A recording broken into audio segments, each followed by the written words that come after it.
Bon, Léo Jim parle des années 90, début 2000 avec l'arrivée du rap et de la boom bap. Les nouveaux me parlent des années 2020 avec la drill et la plug. Mais laissez-moi vous parler d'une des meilleures périodes de l'histoire du rap français, les années 2010. Comment le faire mieux qu'en donnant le meilleur album de chaque année?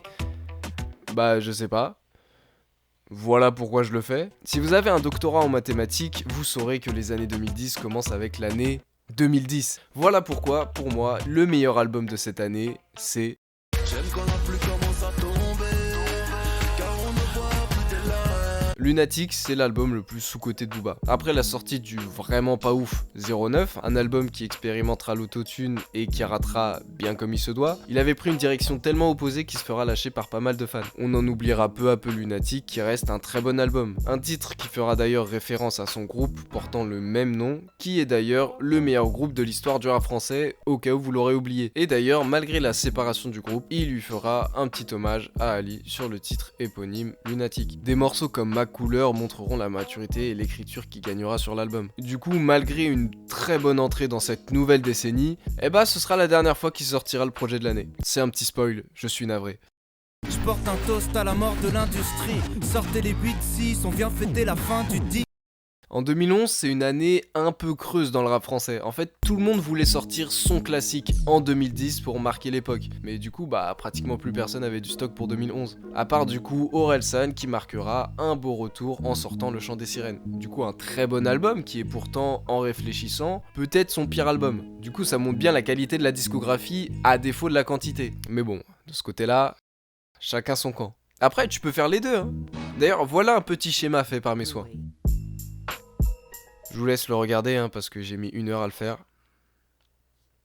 Voilà, c'est bon. Donc Le Chant des Sirènes, excellent album qui marquera les débuts de la fin du Orelsan purement rappé. Encore un son qu'il faudrait placer sur Skunk Anthology. Y'a du shit quand y'a plus de zep, face au verre on tisse cul sec. Le premier succès de Hugo TSR et pourtant c'est loin d'être son premier projet. Il est dans le game depuis déjà 7 ans mais ça décolle pas beaucoup, il reste encore beaucoup dans l'underground. Mais c'est avec Fenêtre sur rue qu'il commencera à se faire un nom, un excellent album qui sera, pas selon moi, encore son meilleur album. Hugo TSR commence vraiment à avoir du niveau à partir de Fenêtre sur rue, c'est son écriture qui rendra le projet super immersif. C'est à travers ses textes qu'on voit vraiment la vie que peut être Paris, loin des clichés bien Amélie Poulain, bien Emily in Paris. Même si on peut parfois lui reprocher d'avoir littéralement le même flow à travers toute sa discographie, son écriture, ses schémas de rimes et ses placements nous fait vite oublier l'impression qu'on écoute 40 fois le même titre. Fenêtre sur rue marquera le début d'un gros retour aux sources de la boom bap et c'est cet album qui sera le meilleur de l'année 2012. Je n'ai aucune peine, je te nique ta race. Bah ouais, évidemment.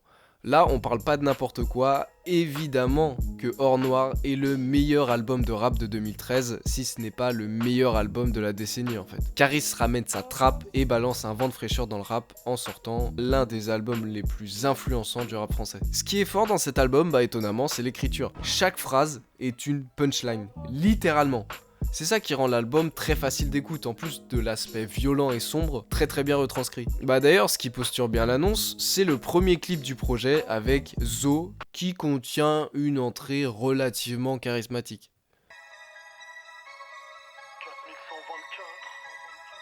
Donc Zo, le meilleur album de trap français de tous les temps, et c'est d'ailleurs l'année d'après qu'il nous sortira la suite Or Noir 2, qui sera d'ailleurs plus une réédition qu'un nouveau projet, même si ça reste une superbe réédition, mais pourtant le meilleur album de 2014 pour moi. Laisse le falais ses couses, prendre le contrôle total de la place qui a déjà fait ses... C'est important de souligner le vrai début d'Alpha One solo, avec ses 3 Alpha Lauren. Le premier opus, d'ailleurs, c'est loin d'être le meilleur, mais le niveau reste vraiment élevé pour pouvoir faire partie des meilleurs albums de l'année. Alors oui, j'aurais pu parler des premiers EP de L'Homme Pâle, Caballero Oval, qui sont très cool. J'ai évidemment omis l'album d'Ateyaba, que je me suis pas autant pris que ça, du coup j'ai largement préféré les débuts d'Alpha One, de voir son évolution à travers les Alpha Lauren, les premiers EP pour ensuite arriver la consécration, soit son premier album qui n'aura malheureusement pas l'impact espéré. Toujours du gros niveau et pour moi ça a réellement commencé avec Alpha Lauren 1. C'est d'ailleurs dans ce projet qu'on aura les sons les plus sous-cotés d'Alpha One. Si tu crois pouvoir me tordre en rap, c'est que tu fumes la meilleure frappe d'Europe. La main sur les champs, je l'ai pas loué. C'est à peu près de cette manière qu'on rentre dans le game en fait. Du coup, après avoir quitté ses freestyle Skyblog, il décide d'aller dans une cave sordide, bien fournie, et de sortir la meilleure mixtape de l'histoire du rap français. Oui, hein, pas de doute de ce côté-là. À ce moment-là, on a un relan de l'autotune et A7 a bien contribué à le populariser. Du coup, il réussira à s'en servir parfaitement et à sortir des refrains qui sortira plus du tout de nos têtes jusqu'à même 8 ans après. Pareil que Caris, la manière d'avoir introduit le projet a été tout aussi bien marquant. On a un nouveau son présenté dans une cave bien glauque avec des queumés bien assortis. Pour faire un secret, faut être deux. Pour faire un trait, je peux être seul. Je suis dans le middle, comme Marcy, comme Middleton. Elle sera dans le podra, sur ma couette. Bah d'ailleurs, la particularité des CH, c'est qu'il sait très bien comment on fait un bon projet. Enfin, pas toujours. Mais en gros, il sait bien que pour faire rentrer un auditeur dans un projet, faut faire une excellente intro. Et ce procédé est présent dans absolument tous ses projets. Mais sa meilleure intro restera quand même John Lennon, un son qui a d'ailleurs été clippé à l'origine, mais retiré parce qu'il était totalement gaze. Ça montrera bien d'ailleurs l'aspect perfectionniste de SCH et on comprend mieux du coup la qualité du projet qui sera le meilleur projet de 2015.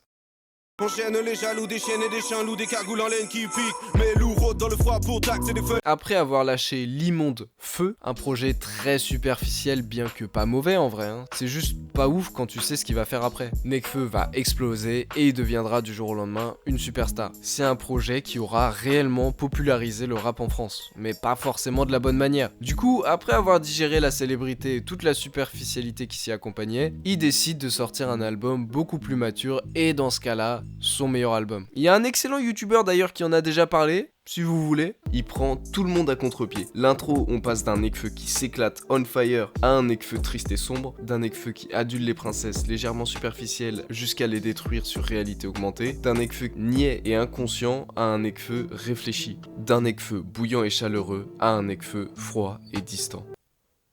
Comme un esquimau. Je suis trop chaud. Ça, c'est du bon recyclage. C'est cet album qui, malgré son aspect minimalisme, sans clip et sans vraiment de promo, ravagera tout en 2016, et à juste titre car c'est le meilleur album de cette année. Ils ne me veulent pas du bien. Ils ne me veulent pas du bien. Ils font bonhomme. Depuis Batterie Faible, Damso décide de montrer à la France que la Belgique est dans le game en sortant un très bon album. Mais comment mieux le prouver qu'en sortant un second banger qui sera d'ailleurs meilleur, souvent considéré comme son meilleur album, et ce grâce à un bon accompagnement et une bonne direction du 9 de I, et surtout réalisé au complet par Booba. Donc tout ce beau monde ne peut que concevoir un bon projet. Et du coup c'est le cas d'Ipséité. Bon, évidemment que le but de Booba est de faire du pognon, donc il est demandé de faire un album très accessible avec des sons commerciaux un peu partout. Heureusement que Damso ne s'est pas trop fait marcher dessus et a bien sûr rajouté sa patte bien chelou, bien Damso-esque. Et d'ailleurs c'est ce genre de morceau qui a fait jaser avec Booba et d'ailleurs qui mettront terme au contrat 9 de I. Mention spéciale à Qui es-tu qui est probablement le meilleur son de Damso. Damso, dis-moi qui es-tu, dis-moi qui. Dès que j'arrive, tu ne sais plus ce qui t'arrive, tu l'as. L'album de la consécration, même s'il avait beaucoup de projets derrière lui. C'est après s'être fait connaître avec Bonjour, un son qui sert totalement à rien à part avoir fait son petit boucan, qu'il sortira Agartha, l'album le plus complet de Vald qui exprimera parfaitement toute sa fantaisie. Mais en l'occurrence là, à grande échelle. À ce moment-là, c'était vraiment rare de sortir un projet aussi gros, sortant autant des codes. Du coup, maintenant qu'il avait l'exposition, c'était le moment de sortir le plus gros banger de sa carrière, soit Xe. Il transforme la folie en rage et sort un des albums les plus violents et haineux du rap. Xe qui peut se lire du coup Dieu si le X c'est un 10, on voit du coup beaucoup plus l'aspect dominateur dans le rap. Tout est parfait, après avoir harcelé la France avec des accordés, il lâche un album sans le moindre skip. Mention spéciale à Sum qui est le meilleur son de sa carrière. Amen. J'aimerais tant faire la paix avec toi, avec moi. ODD. Je la passe la détail, la pécou, la viscère, tes regrets en ton bébé. Besoin d'en dire plus? Un des derniers classiques du rap français, et tout ça sans être leur meilleur album. Un grand projet s'annonce avec un grand clip, et pas n'importe lequel, car oui, ODD est le plus grand clip du rap français. Alors je suis un peu embêté d'avoir pas grand chose à dire parce que j'ai l'impression de voler le travail d'un excellent youtubeur ayant déjà plié un classique à ce sujet. Bon, Orvan, parler de cet album ce serait vraiment me répéter, alors si vous le voulez, le banger va apparaître en haut à droite, attention, paf, il y est, la magie du montage. Alors je pourrais m'arrêter à 2019 car il s'agit mathématiquement de la dernière année de la décennie. Mais honnêtement c'est pas plus sympa quand il y a un bon compte bien rond. Alors voilà pourquoi le meilleur album de 2020 est...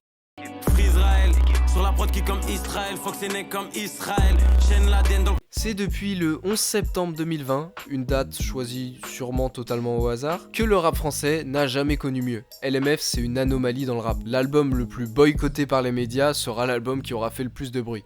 Merci à eux. C'est d'ailleurs avec le premier son qu'on prend la claque. On rentre dans la sombritude du projet avec la plus grande introduction du rap français. Ouais, je pèse mes mots. Freezrael aura mis des gifles à l'entièreté des auditeurs de rap avec les basses les plus grasses que t'as jamais entendues dans ta vie. Et puis s'enchaîne avec ça un des plus gros bangers de l'année. Et quelques sons plus tard, on a un des meilleurs passe-passe de l'histoire du rap. Et puis après... Bon, l'album il a un problème. Trop de sons. S'il avait jeté à la poubelle quelques sons, ou alors s'il avait refait des sons, l'album aurait été exceptionnel. Mais malheureusement, Freeze, c'est un bon pote.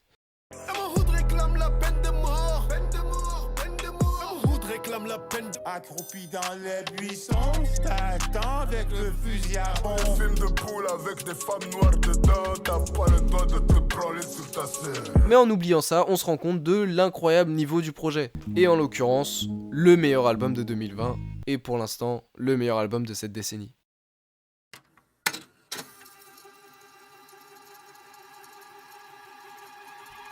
Pourquoi pas prochainement un top 10 des meilleurs albums de la décennie pour aller dans la continuité. Dites-moi si j'ai oublié des albums, même si c'est littéralement impossible que ce soit le cas. Et puis merci à vous. Ouais, ajoutez-moi par pitié.